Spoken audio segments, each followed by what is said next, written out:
So I had the chance to try Samsung's latest Buds 4 Pro and the Buds 4. Now, we already know that the Buds 4 Pro is gonna look super different from the Buds 3 Pro, and the leaks were accurate, from the clamshell case, the top lid being transparent, the flat stem design without any fancy blade lights, and for controls, it's got grooves that show you where to squeeze and where to swipe to control volume. But my first impressions trying the Buds 4 Pro myself is that these are almost similar to the Buds 3 Pro in some areas, for example, active noise cancelling.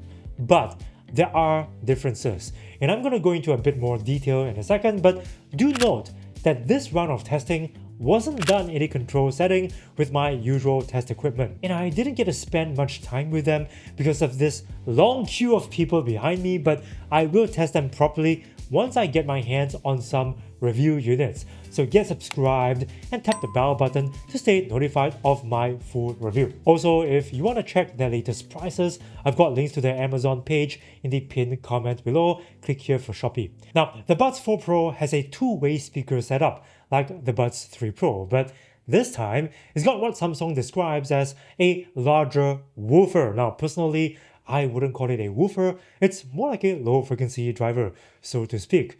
And comparing their sound quality A to B with the Buds 3 Pro, playing some of my favorite game soundtracks, I noticed that the Buds 4 Pro's bass registers do sound heavier. It also sounds a lot more muted in the upper mid frequencies than the Buds 3 Pro. So I was like, hey, did Samsung do anything to the EQ settings before letting us try them? So I checked the EQ settings on the S26 Ultra, which the Buds 4 Pro was connected to, and nope, EQ was set to default, as was every other setting. Now, in my most humble opinion, these sounding more mellow is an improvement over the Buds 3 Pro, because the Buds 3 Pro has a peak between 1 to 2 kHz that makes it sound a bit piercing at times, although it didn't sound as sibilant or as piercing as the Buds 2 Pro before it. This time, the Buds 4 Pro sounds a lot more natural to me. Can't wait to run some frequency sweeps just to get some solid data on the differences. Like I said, the Buds 4 Pro's noise cancelling performance at max settings didn't seem so different from the Buds 3 Pro. Maybe there is some improvement there, but it's very subtle.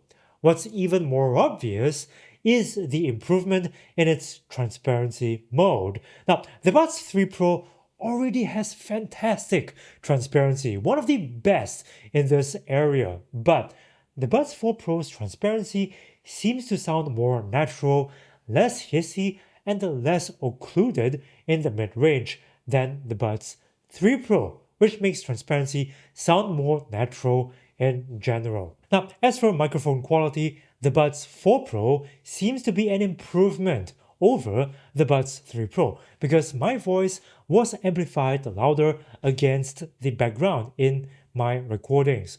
Although it seems to be the same algorithm that is reducing background noise and performing voice filtering duties as the Buds 3 Pro. Now, as for the Buds 4, noise gating seems to be more aggressive, cutting a bit more into my own voice and also reducing its gain a little compared to the Buds 4 Pro. Listen to the samples. This is a mic pickup of the Samsung Galaxy Buds 4 Pro.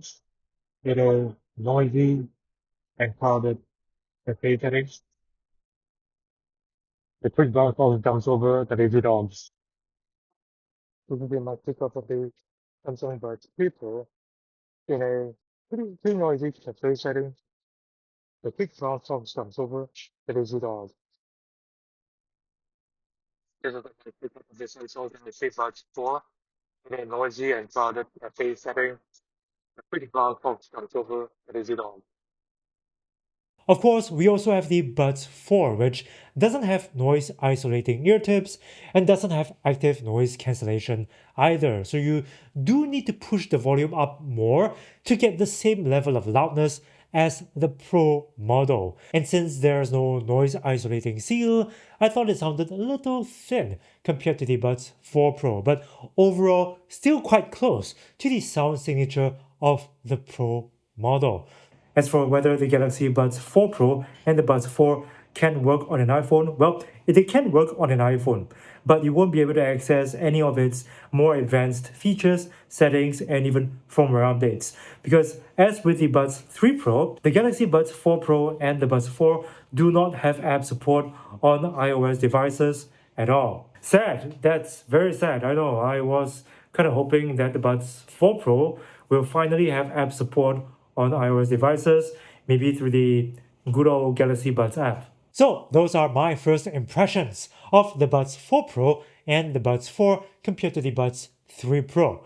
I'm going to get some review units in as well as compare them to other top earbuds in the market. So be sure to subscribe and press the bell button to stay notified when those reviews come out. Also, watch these videos to find out which are the best earbuds in the market so far.